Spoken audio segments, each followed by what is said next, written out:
Hi there. I hope you're doing well today, and I'm glad you chose to join me today. I'm going to start off today telling you a story from my childhood.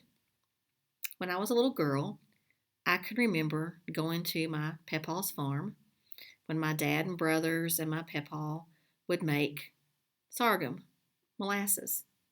Now, this was an all day adventure, and when nighttime came, I can remember my papa showing me the constellations in the sky. These are very special memories for me. So I have a question for you. Do you like looking at the stars? Have you ever tried to find the constellations or count the stars in the sky? Hebrews chapter 11, verse 3 in the Bible tells us that the universe was created by the Word of God. He spoke the universe into being. Isn't that incredible that the God who created the vast and remarkable universe took time to create us as well? We're going to see today in the chapter that we're going to be looking at today that God created some amazing people who followed him through some amazing circumstances. Today we're going to talk about Hebrews chapter 11, which is often referred to as the faith chapter or the hall of faith. So, what is faith? What does that word mean? Faith is described in Hebrews chapter 11, verse 1 as being sure of what we hope for and being sure of what we do not see. Basically, faith is trusting that our God, whom we cannot see, will do what he says he will do and believing it so thoroughly that we are willing to fully act upon it. Faith produces action. So the entire chapter 11 of Hebrews tells us about some people in the Old Testament who had outrageous faith. Because of their faith, they followed God through amazing circumstances. These people believed what God told them, and they had faith in things they could not see. They lived their faith. Their faith produced action. Their faith produced action. For example, Abel had faith. So he brought to God a better offering than Cain. Because of his faith, Abel was praised as a godly man. That's faith in action. The chapter tells us about Noah. Noah had faith. Almost everybody knows the story of Noah. He obeyed God and built an ark when God warned him about a flood, something he had not seen, even when others thought he was wrong or crazy. That's faith in action. Abraham had faith. He obeyed God when he was called to move, even though he didn't know where he was going. Faith in action. Sarah had faith, so God made it possible for her to become a mother, even though she was too old to have children. Sarah believed that the God who made the promise was faithful. Abraham had faith and trusted God. So when God tested him, Abraham was going to offer his one and only son, Isaac, as a sacrifice. God said to him, "Your family line will continue through Isaac." Now, how's that going to happen if Abraham sacrifices Isaac? Abraham did this because he believed God could raise anyone from the dead. Isaac had faith. Jacob had faith. Joseph had faith. Moses' parents had faith. So they hid him for 3 months after he was born, against the king's command for every newborn Hebrew male to be thrown into the Nile. Moses had faith. When he had grown up, he refused to be called the son of Pharaoh's daughter, and instead he chose to suffer with God's people. With faith, he instituted the Passover. With faith, he led the Israelites from slavery out of Egypt. With faith, the people of Israel crossed the Red Sea as if it were dry land. That's faith in action. Israel's army had faith. They marched around the walls of Jericho for 7 days. And what happened?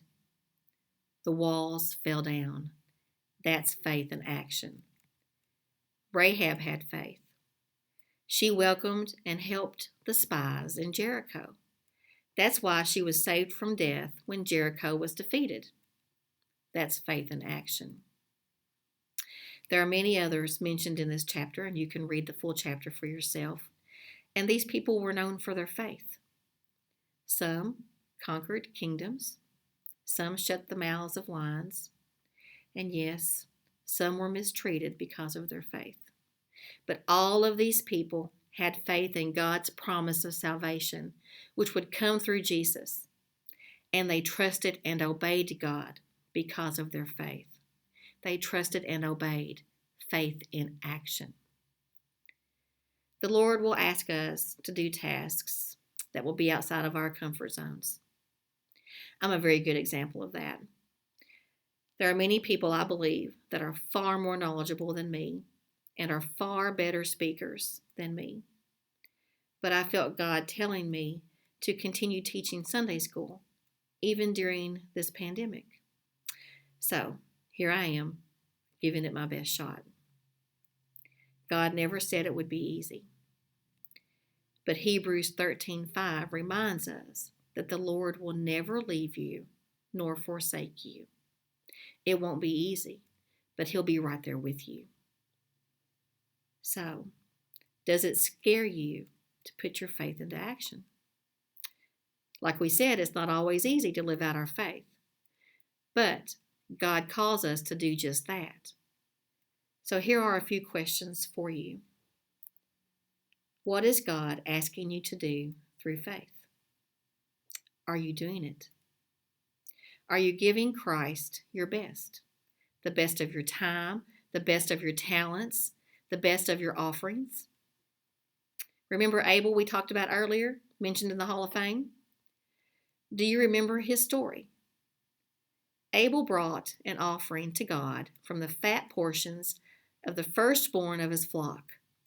Genesis chapter 4, verse 4 tells us that the Lord looked with favor on Abel and his offering. Abel's act of faith was generously giving to God his very best. He gave God his very best. So, are you giving God your very best? Maybe you're thinking to yourself that you don't know God's will for your life. The Lord's Prayer says, "Your will be done on earth as it is in heaven." God has a specific will for your life. Part of connecting with God is praying to God. Say, "God, what is your will for my life today? I want to do your will today." God is honored when we live by faith. Trust and obey. Live your life by faith. Maybe you've never made the decision to trust fully in the Lord and to follow Him. Well, here's the good news.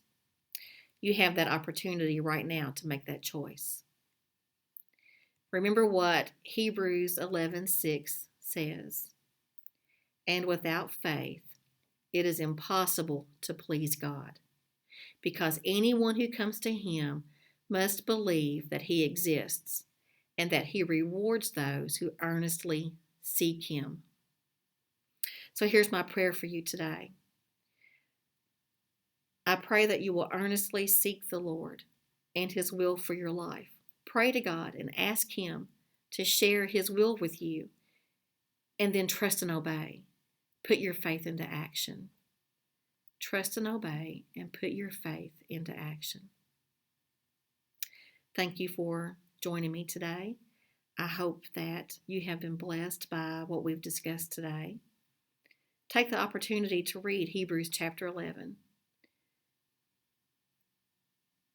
and trust and obey. Goodbye for now.